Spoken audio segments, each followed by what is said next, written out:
নমস্কার বন্ধুরা, কেমন আছো তোমরা? সঞ্চিতা লাইফস্টাইলের নতুন একটি ব্লগে আমি সঞ্চিতা বড় চশমাটা খুলে ফেলি তোমাদেরকে স্বাগত জানাচ্ছি। আজকে না তনু এসছে, তো একটু সকাল সকাল ঘুম থেকে উঠে পড়েছিলাম, কারণ বেলা হলে না প্রচণ্ড বাইরের রোদ লু এত না একটা সেই করে আওয়াজ হচ্ছে, জানো তো, এই ভূত বাংলাতে যেমন আওয়াজ হয় দেখাচ্ছি। দাঁড়াও, দরজা জানলা সব দেখো, এত বাপরে, সেই মনে হচ্ছে যেন চারদিক খাঁ খাঁ করছে, তো জানলা খুলছি না, এই দরজাটাকে বন্ধ করে রেখে দিচ্ছি, কারণ এমন একটা রোদের ঝলক না, এই রোদ একবারে যেন মনে হচ্ছে গা মানুষের পুড়িয়ে দেবে। সকালবেলা বাজার করতে বলেছিলাম, দেখো বাজার করে দিয়ে গেছে। এই দেখো এইখানটা নিচে বিছানা করা হয়েছে, কারণ আমার একটা রুমে এসি, তো এইখানটা আমি আর দিকে শুয়েছিলাম। রান্নাগুলো করি, সবজিটা আগে কাটি,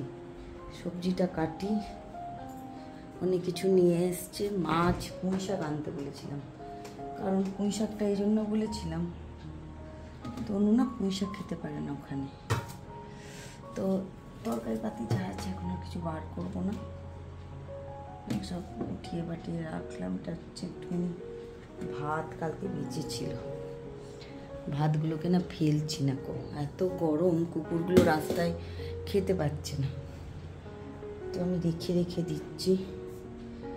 চলো সবজিগুলো গোছাই, তারপর তোমাদের সাথে কথা। তনু এসছে বলে তনুর বাবাকে বলেছিলাম সকালবেলা উঠে একটু বাজার করে দিও মানে যে যে জিনিসগুলো তম ভালোবাসে, বুঝতেই পারছো, বড় মেয়ে এসছে সেই আনন্দে। রেনুটা তো তাও 1-2 সপ্তাহ পর পর বাড়ি আসে, তনু তো 6 মাসে 9 মাসে কখনো বাড়ি আসে। আর অনেক জিনিস যেন তো দিল্লিতে পাওয়া যায় না, পাওয়া গেলেও ও রান্নায় এত এক্সপার্ট নয়। মাঝে মাঝে একটু আধটু চিকেন বানিয়ে খায়, কিন্তু ওই আলু পোস্ত, চচ্চড়ি, মাছ, যেগুলো বাঙালিদের আসল খাওয়া দাওয়া, সেগুলো কিন্তু অতটা ভালো করে রান্না করতে ও এখনও শেখেনি। তাই ও এলেই ভাবি যে ভালো মন্দ যেগুলো খেতে ভালোবাসে, 5-6 দিন যদিনই থাকবে একটু ভালো করে রান্না করে মেয়েটাকে খাওয়াবো। তো তাই সকালবেলায় টিকিবাবুকে বলেছিলাম, তুমি কিন্তু বাজার থেকে এই জিনিসগুলো এনে দিও। অন্য দিন আমি কোনো দিন ওকে বাজারের জিনিস বলেই দিই না, কি আনতে হবে কি না আনতে হবে।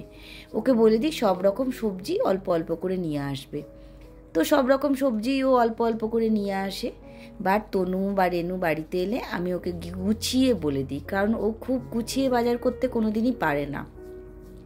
কোনটার সঙ্গে কোন সবজিটার কম্বিনেশন হবে, কোনটা কার সঙ্গে রান্না করলে ভালো লাগবে, সেগুলো কিন্তু ও জানে না। তো চচ্চড়ি করতে যেহেতু একটুখানি পুঁই শাক, একটু কুমড়ো, একটু কচু এগুলো লাগবে, তো আমি আজকে কিন্তু বলে দিয়েছিলাম যে এগুলো কিন্তু নিয়ে আসবে, চচ্চড়ি বানাবো। আর একটু বেগুন এনো, একটু বেগুন ভাজা করব। তনু বেগুন ভাজা খেতে খুব ভালোবাসে, চচ্চড়ি খেতেও খুব ভালোবাসে। যাক, জিনিসপত্রগুলো সময়ে সব গুছিয়ে পাঠিয়ে নিয়ে আমি একটু চচ্চড়িটা কাটতে বসে গেলাম, কারণ চচ্চড়ি কাটতে তোমরা তো জানো একটু বেশি সময় লাগে। আর ওই দেখো বুজো ঘুরঘুর করছে, ও তো জানোই মা বসবে যেখানে সেখানেই বুজো বসবে, আর সেখানেই ও ঘুরঘুর করবে। আর চচ্চড়ি এইসব জিনিস কাটতে কিন্তু আমি বটি নিয়ে নিচে বসতে বাধ্য হই, যদিও ডাক্তারে বলেছে বটি নিয়ে নিচে বসবেন না, কারণ আমার হাঁটুতে প্রবলেম আছে বলে আমি একদমই নিচে বসতে পারি না। বাট কি করব, আজকে একটু বসতেই হলো। চচ্চড়ি আমি কোনো সময় চাকু দিয়ে কাটতে পারি না, বাকি সবজি কিন্তু আমি চাকু দিয়ে কেটে নিই। কুমড়ো না চাকু দিয়ে ছাড়ানো খুব অসুবিধা হয়, কুমড়ো, লাউ, এইসব জিনিসগুলো। তো সবজিটা কেটে নিলাম। রেনু না খুব চচ্চড়ি খেতে ভালোবাসে, বুঝলো না, একটু পুঁই শাকের চচ্চড়ি চাপাই, পুঁই শাকের চচ্চড়ি ঢাকা দিয়ে দেবো, সেদ্ধ হোক, একটু মজে যাক, তারপরে এসে মাছটা রান্না করবো। মানে মাছ সব সবজি কাটা হয়ে গেছে, আসুক শ্যামলি, তারপর আবার আসছে। হ্যাঁ, এইখানটা করে বসতে হবে।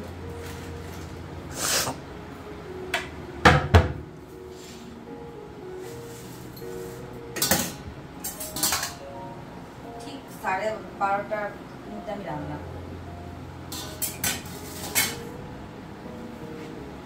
রান্না করে নিয়ে ভাত দিয়ে নিয়ে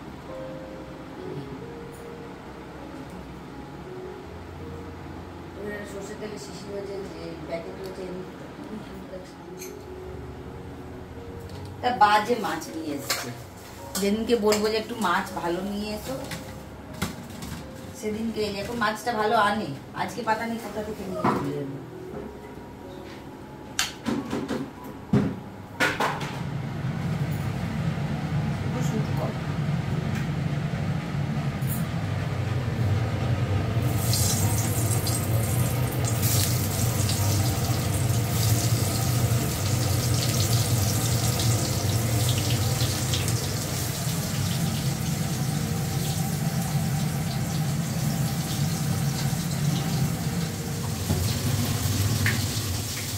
মাছ ভাজা হয়ে গেছে, দেখি এবারে কি রান্না করি মাছটা।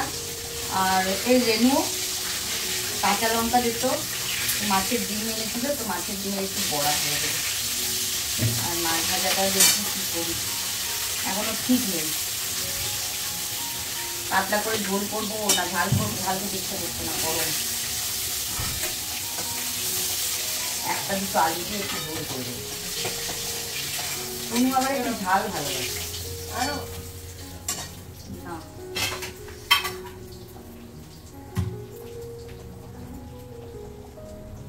মানে পেঁয়াজ দিয়ে ইয়ে করে দেবো। না একটা আলু দে, একটা আলু দে, আলুটা পিঁয়াজ দিয়ে একটু ছাড়িয়ে দে।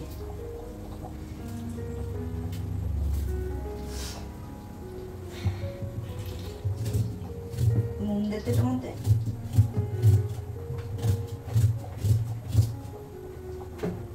রান্না করতে তবেই ভালো লাগে যখন দুটো তিনজন লোক থাকে খাবার।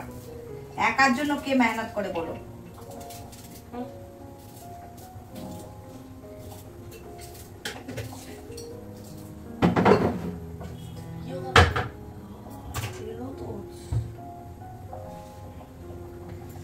দিদি বলছে না ঘরে শুধু হেলদি জিনিস দেখা যাচ্ছে।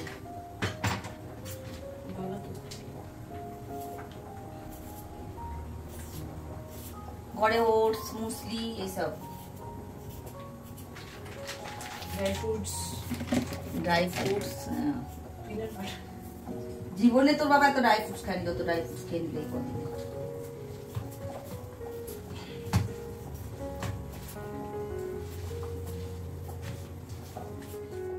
রেনু ঘরে থাকলে টুকটাক আমার হাতে হাতে অনেক কাজ করে দেয়। আমি রান্নাঘরে ঢুকলেই ওকে ডেকে নিই, এটা একটু করে দে, একটু আলু ছিলে দে, একটুখানি নুন দে। খুব বিরক্ত হয়, মা তুমি আমাকে খুব বিরক্ত করো বলো।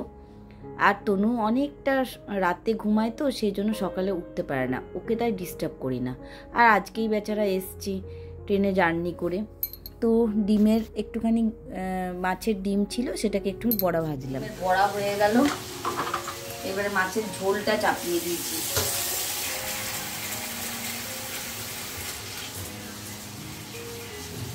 অল্প একটুখানি মশলা দিয়ে কষে ঝোলটা চাপিয়ে দিলাম। ঝোলটা হোক,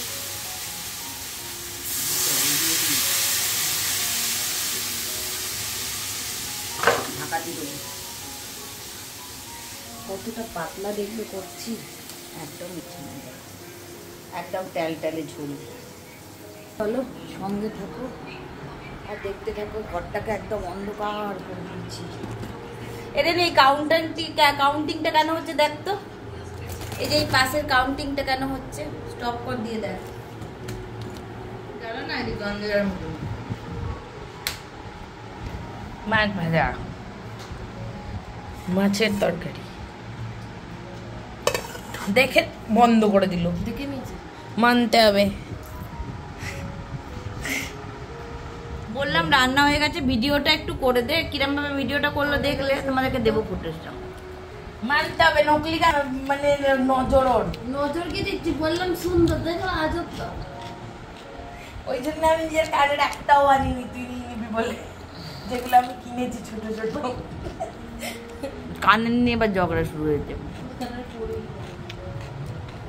না এখন আমি পড়ি, অফিসে গেলে একটা করে চান করে আসি, দিয়ে খেতে বসে। হাতগুলো কেন যে আমার এরকম খসখস করছে বুঝতে পারছি না। পয়সা আসবে চলে যাবে। সবাই মিলে খেতে বসে গেছি। এ দেখো রেনুয়া, তনু আর এই যে রেনুয়া, রুখার বাচ্চা। এইটা আমি সবাই আর একটুখানি আমি ঘুরতাম। মিস করি, একা খেতে একদম ভালো লাগে না। ঠিক আছে, কিছু করার নেই, নিজের মনকে নিজে বোঝায়। চলো খেতে বসে যাই।